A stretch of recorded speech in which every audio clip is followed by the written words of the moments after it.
Que Deus nesta noite toque tão profundamente a vida de cada pessoa que está aqui, bem como de tantas pessoas que de algum modo participam deste culto, mesmo estando distantes daqui por meio da internet. Você que pela internet está nos assistindo, a mão de Deus te alcance, te toque poderosamente aí onde você está.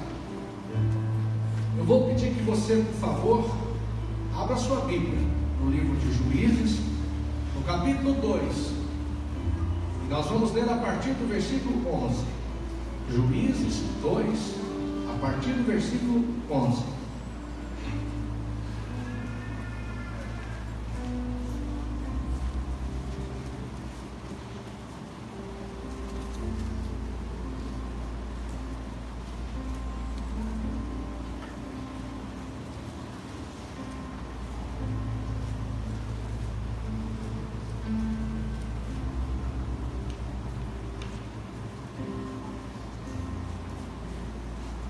Esta é a terceira ministração que eu faço neste mês, e a primeira mensagem de domingo que eu preguei, eu falei de um avivamento capaz de sarar a nossa terra.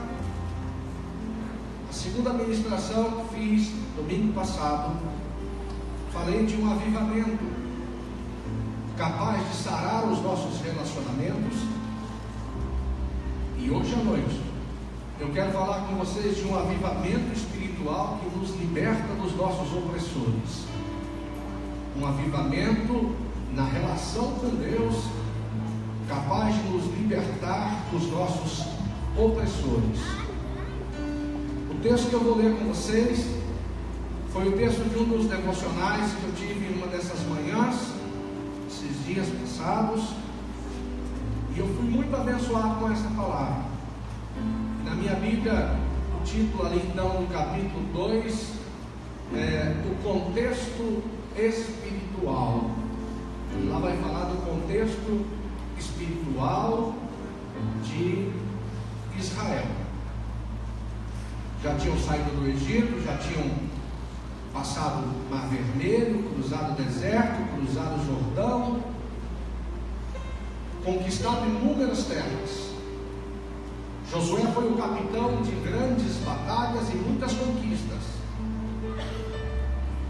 Mas agora, Josué havia morrido. Então começa o período dos juízes. E me chamou a atenção aqui, que é o nosso ponto de partida para esta palavra, sobre o contexto espiritual daquele povo.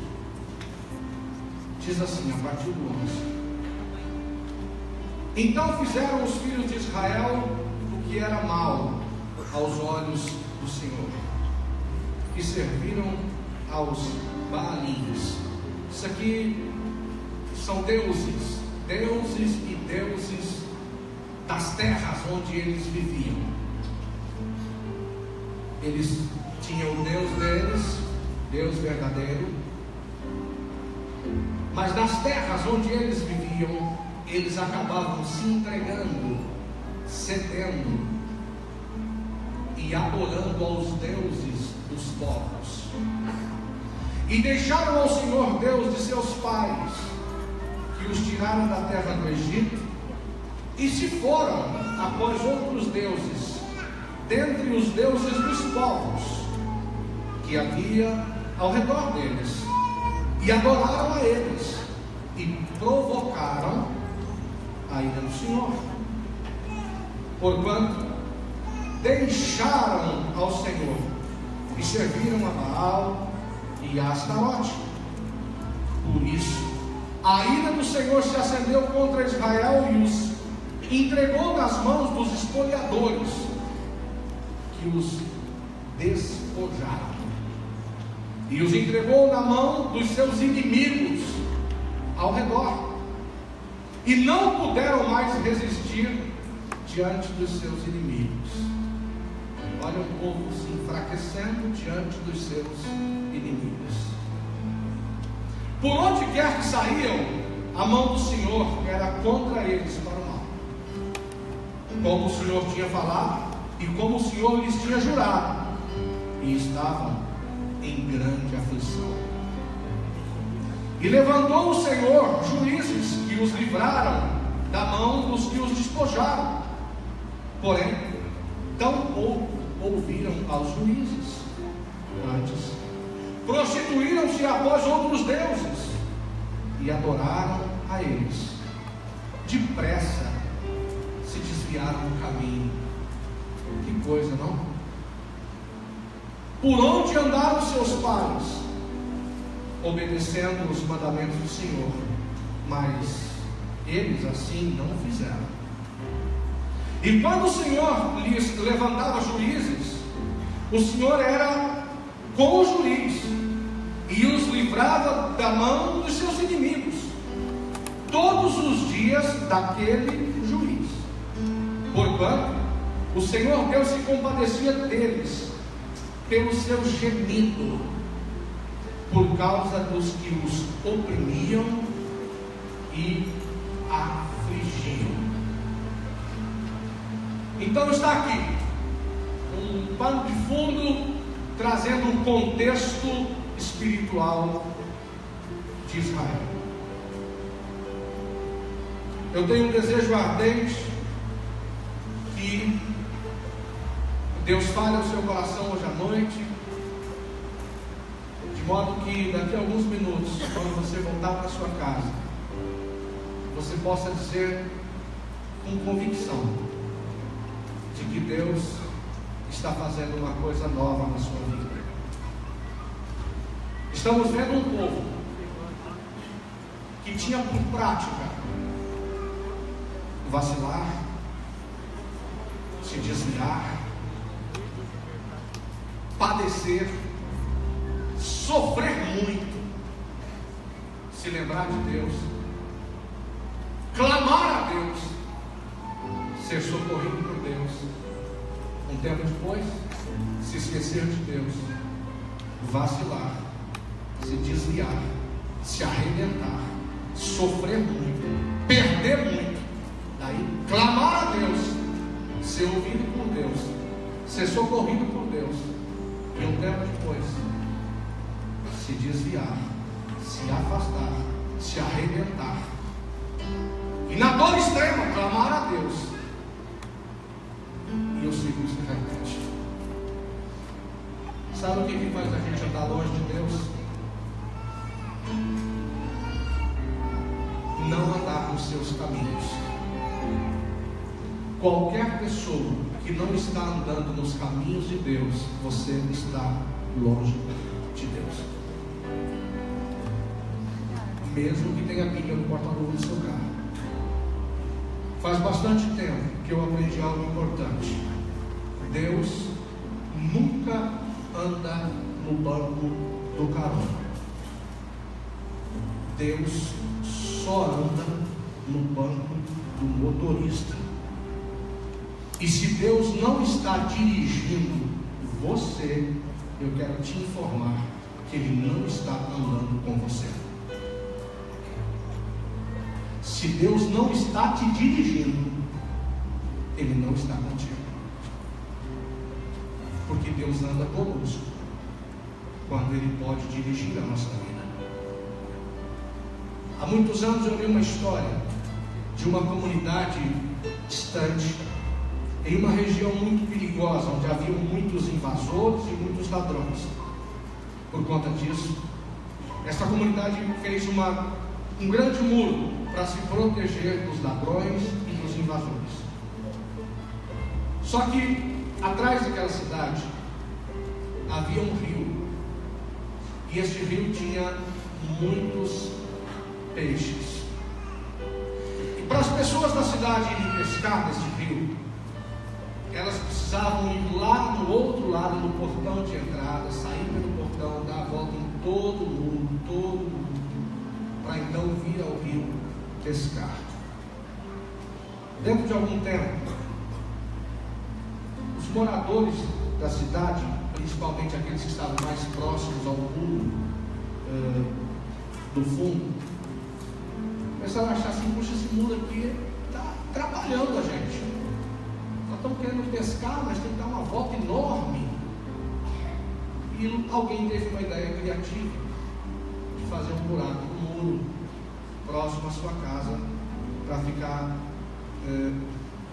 mais fácil de pescar, porque aquele muro parecia que estava atrapalhando. Esta ideia acabou colando, e muitos outros também foram fazendo buracos no muro, que aquele muro dava uma ideia assim, sabe, de algo que dificultava a vida. Sabe, quando olhava para aquele muro, falava: esse muro parece um estraga-prazer. E eles deixaram de olhar para esse muro como uma proteção e já o viram como uma prisão. E aí tem que arrombar esse muro para sair. Um fez um buraco, outro fez outro buraco. Dentro de pouco tempo, o muro estava todo furado, estava muito fácil de sair. O problema é que durante o dia eles saíam para pescar, e durante a noite os ladrões entravam para roubar nos buracos que eles mesmos fizeram.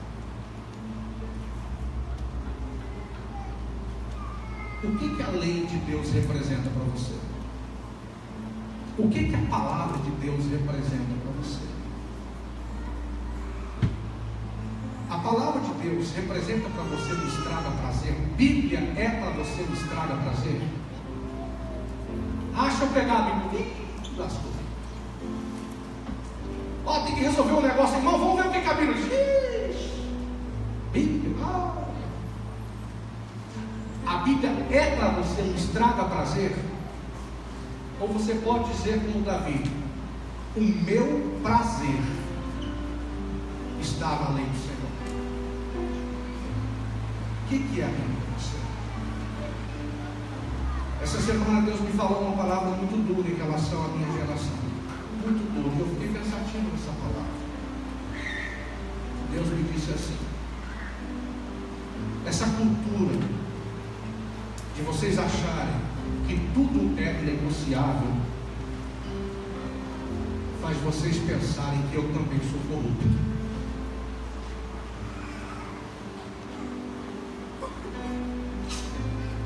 Essa mania humana de achar que tudo é negociável faz a gente pensar que Deus também é corrupto. E Deus não é corrupto. Se Deus desse jeitinho com o pecado, seu filho não teria sido crucificado. Amém? Se Deus desse jeitinho com o pecado, Jesus nunca teria ido para a cruz. Fala ao seu vizinho: Deus não é corrupto. Nós aprendemos com Adão e Eva a fazermos aventais de folhas para a gente se sentir melhor diante das pessoas e diante da nossa consciência. Aprendemos com Adão e Eva isso. Só que os nossos aventais não resolvem a nossa situação nem diante de Deus e nem diante do diabo. Eu fico pensando, quando Eva e Adão perderam o jardim e foram para a terra nua e crua, quando eles pisaram no espinho pela primeira vez, quando eles sentiam dor pela primeira vez, eles não sabiam o que era dor, e eles sentiram. Aquilo ali foi o preço e a consequência da desobediência, dor, sofrimento. E eu queria te convidar a perceber a relação que existe entre fidelidade a Deus e alegria, fidelidade e força espiritual. A relação entre fidelidade e a bênção de Deus na sua vida. Também queria que você considerasse a relação que existe entre infidelidade e enfraquecimento espiritual. A relação que existe entre obediência e alegria. Mesmo nos dramas da vida, alegria. Porque a obediência a Deus atinge todas as áreas da nossa vida, e a desobediência a Deus também atinge todas as áreas da nossa vida. E Israel é este exemplo de alguém que sobe e desce, sobe e desce.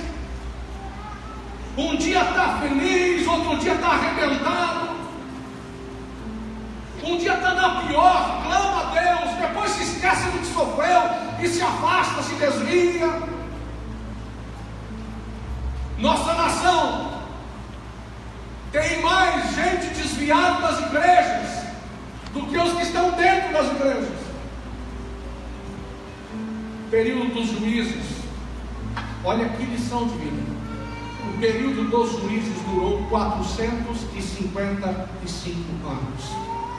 Neste período eles tiveram 14 juízes, incluindo Eli e Samuel. Desses 455 anos, 349 anos foi de paz, eles sendo governados por juízes e debaixo da bênção de Deus. Desses 455 anos, 111 anos foram de opressão, sofrimento e perdas absurdas. De 455, 111 de escravidão. Períodos de 7 anos, 18 anos, 20 anos e até 40 anos de escravidão, pressão do inimigo. E aí, peguei alguns fragmentos do livro de Juízes para você perceber alguns momentos o que acontecia com esse povo quando se afastava de Deus.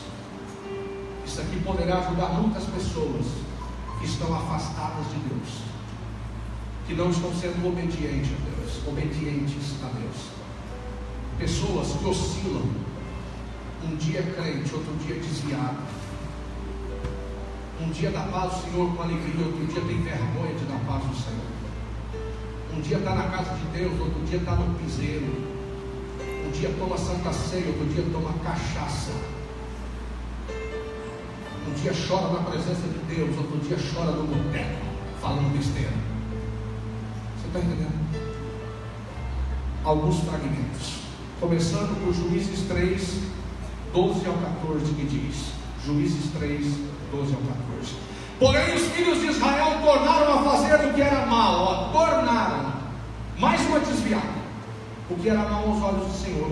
Então o Senhor fortaleceu a Eglon, rei dos Moabitas, contra Israel, porquanto fizeram o que era mal aos olhos do Senhor, e reuniu consigo os filhos de Amon e os amalequitas, e foi e feriu a Israel. Olha, mudou o cenário. Feriu. E tomaram a cidade das palmeiras, tomaram a cidade de Israel. Você quer saber que cidade é essa? Cidade das palmeiras que os inimigos tomaram de Israel? Chama-se Jericó. Cidade das palmeiras, Jericó. Aquela cidade que Deus enterrou as muralhas no chão e falou: toma o que é de vocês, perderam o quê? Não tem mais. Sabe por causa de quê? Desobediência, rebeldia. E os filhos de Israel serviram a Eglon, rei dos Moabitas, 18 anos. Perderam a cidade e foram escravos 18 anos da vida.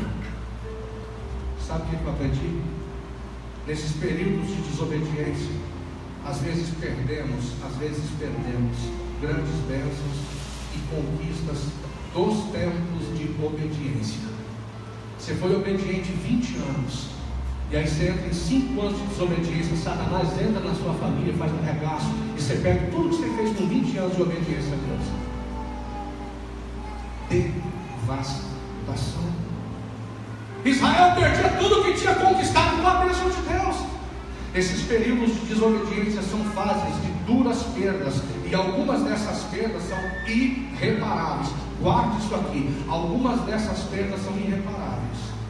Perdemos promessas, perdemos oportunidades e às vezes perdemos pessoas. E eu vou falar para você de um caso dramático que eu presenciei. Faz mais de 20 anos eu presenciei um sofrimento extremo de uma família. Uma família ainda jovem que perde uma filhinha, cerca de 5 anos, de um modo trágico. Era um casal que tinha um chamado para a obra de Deus e tinha abandonado o ministério. A morte daquela menina foi de um modo terrível e diante dos olhos dos pais. Os pais assistiram um acidente em que a filha morreu, e o modo como aconteceu configurou até um pouco de descuido dos pais. Pouco tempo depois eles retornaram para a obra, estão sendo usados por Deus poderosamente. Deus deu outra filha a eles. Mas faz poucos dias que um amigo meu, pastor, e que é amigo dessa outra pessoa, me falou algo. E nós conversávamos sobre esse assunto da perda da filha e tal.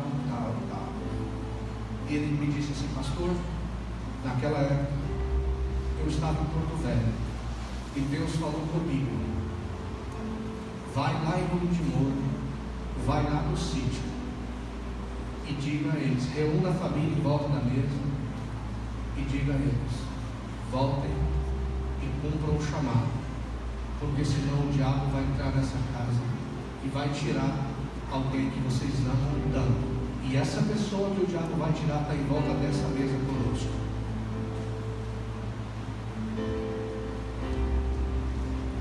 Sabe o que ele falou? Rio, dá nada não. 10 dias depois, ele assistiu a filha preciosa morrer diante dos seus olhos. Não brinque com rebeldia. É para chocar você hoje à noite. Não brinque com desobediência, porque desobediência coloca o diabo para dentro da sua casa.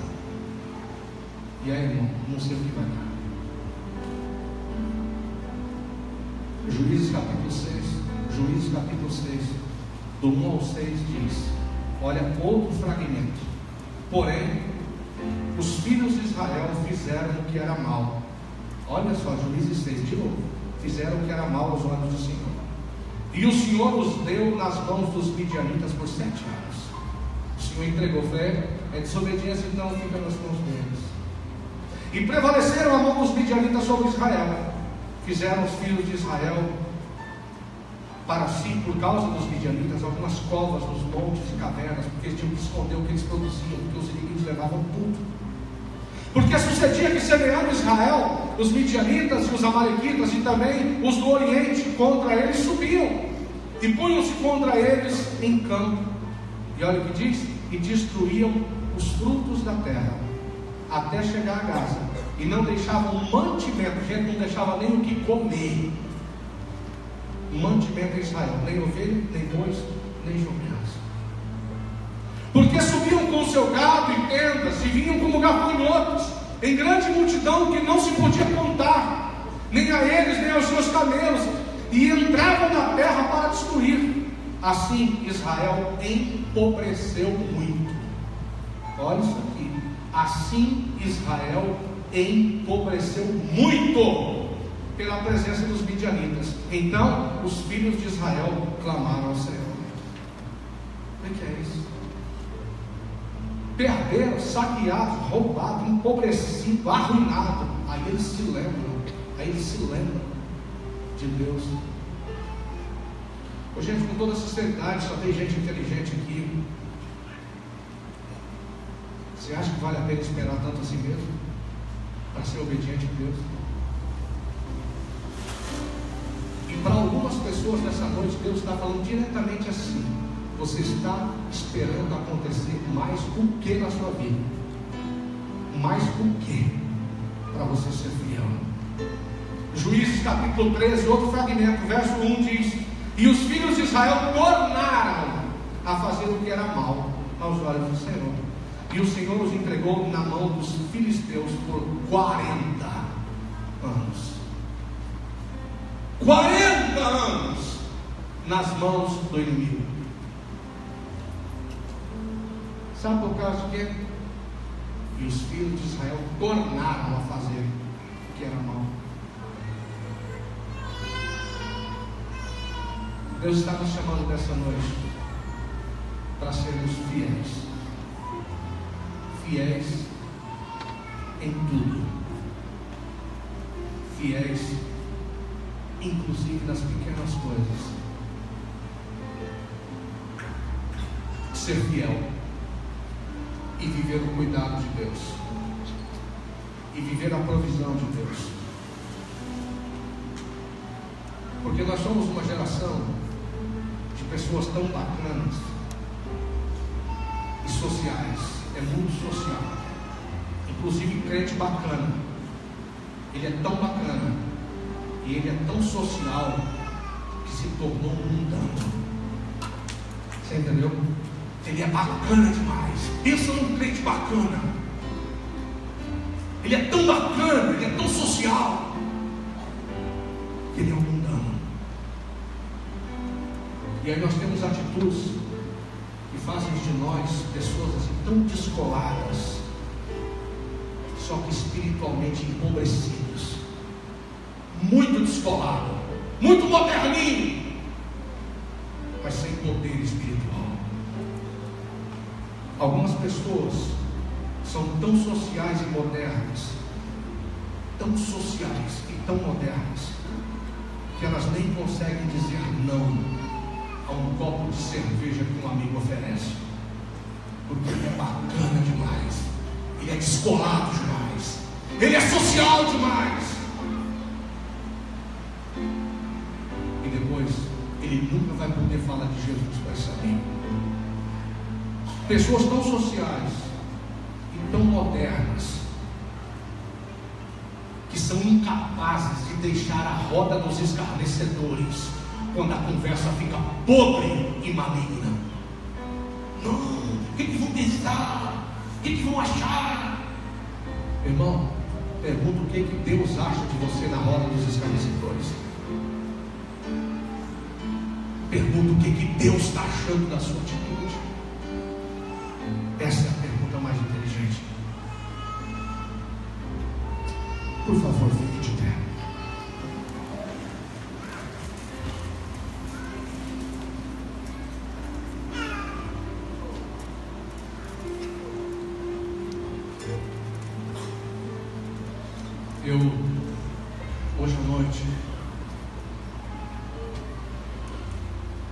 Hoje à noite quero profetizar sobre a vida de pessoas que desejam ser de verdade livres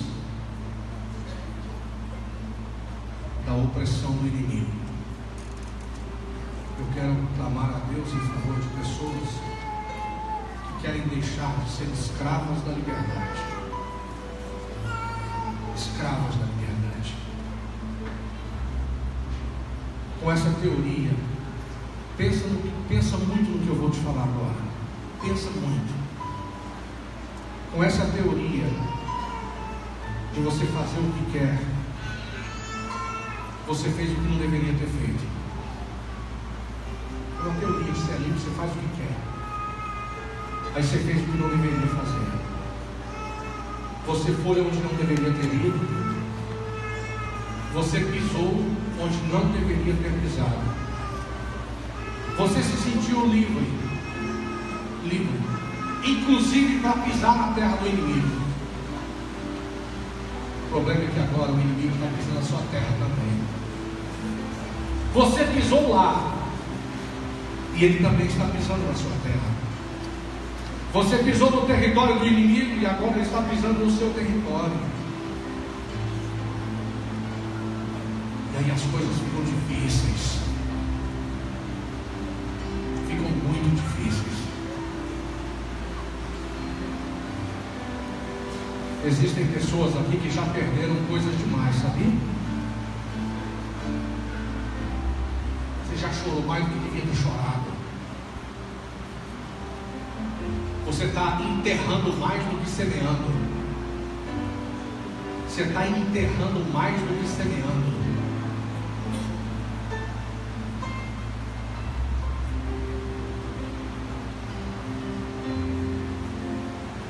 E você pode ser uma pessoa de Deus de verdade, livre e abençoado. Feche os seus olhos. Pensa na sua vida. Pensa na sua vida. Você veio aqui para ser livre de toda opressão, mas só tem um caminho: obediência. Obediência. Colocar sua vida no altar e falar: a partir de hoje eu sou servo bom e fiel. Eu vou ser fiel a Deus, e Deus vai cuidar da minha casa, e Deus vai cuidar do meu casamento, e Deus vai abençoar a terra onde eu ponho o meu pé, e Satanás não vai comer na mesa da minha casa.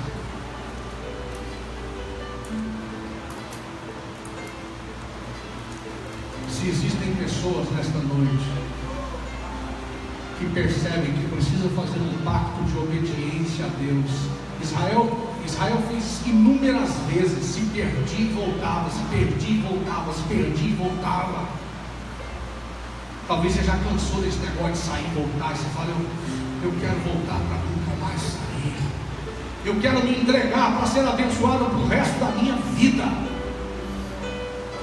Se tem alguém que hoje à noite quer entregar sua vida a Jesus, ou se reconciliar com Jesus, sai de onde você está e venha aqui a este altar.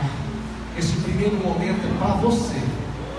Para você que tem vivido longe de Deus e quer vir para perto, e quer se reconciliar, quer se entregar, quer se render.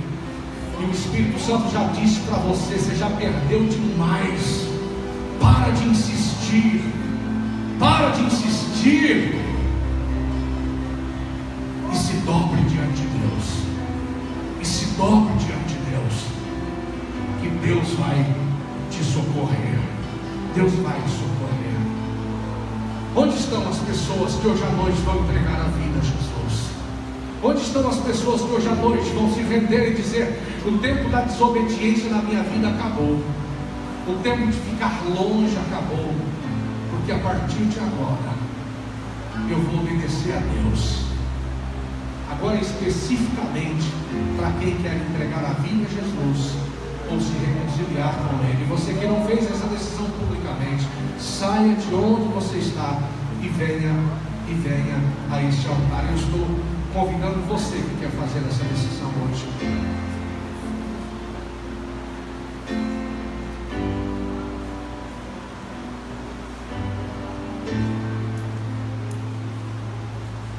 Não vou insistir, não há nenhuma necessidade. Nós vamos orar todos juntos agora. Enquanto estivermos orando, se você entender que o teu lugar é aqui, entregando a vida a Jesus, você vem. Mas nós vamos orar todos agora. As histórias que eu contei aqui foram as histórias do povo de Deus. Então é para você, povo de Deus, para você que tem vacilado em períodos de fidelidade e períodos de infidelidade, períodos de obediência e períodos de desobediência. E Deus está te chamando para ser fiel. Todas as pessoas que querem ser fiéis a Deus, pacto de fidelidade a Deus, eu vou pedir que levante suas mãos para nós orarmos. Todos que querem ser fiéis a Deus, fiéis. Pai, o Senhor quer cuidar de nós por toda a vida. Não é uma fase, não é um momento, é por toda a nossa vida.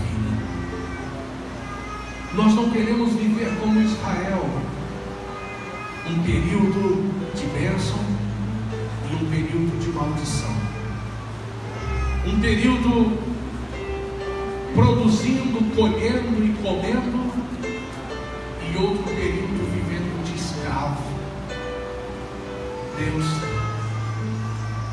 que pessoas que estão aqui nessa noite, como filhos de Deus, estão vivendo como escravos. O que elas plantam não produz, e quando produz, elas não comem. Pessoas que estão perdendo suas maiores riquezas, seus maiores valores, por não obedecer tua palavra.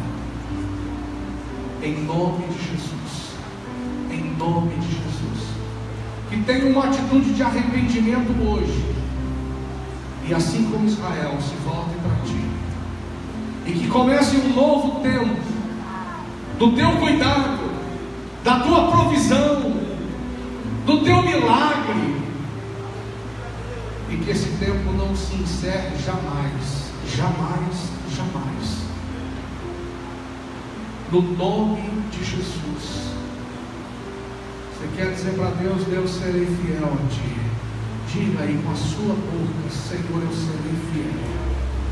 Eu vou ser fiel. Deus, o inimigo não entra mais na sala da minha casa. Ah, não. O diabo não destrói mais os sonhos que Deus me deu. O diabo não vai mais entrar na minha despensa e comer da minha panela. O diabo não vai fazer da minha casa um lar de enfermidade. Minha família não é uma família de doente. Minha família não é uma família de doente escravo. Não, minha família é livre. Homens livres. Homens, vocês não vão produzir para o inimigo, homens. Vocês vão produzir para a família de vocês, homens. Homens, o que vocês plantar, vocês vão colher. E vocês vão desfrutar. E os filhos vão comer. E vocês vão ter fartura. Vocês vão ter alegria. Em nome de Jesus, você é o servo bom e fiel. Você é o servo bom e fiel. E o milagre está na tua casa. E o cuidado de Deus está na tua casa. E a desobediência não está mais na sua vida. Porque você fez um pacto de obediência a Deus. Semana de milagres, do teu cuidado, de uma obediência que nunca mais vai terminar, e de milagres que jamais se apartarão de nós, em nome de Jesus. Amém, amém, amém. Deus te abençoe grandemente, em nome de Jesus.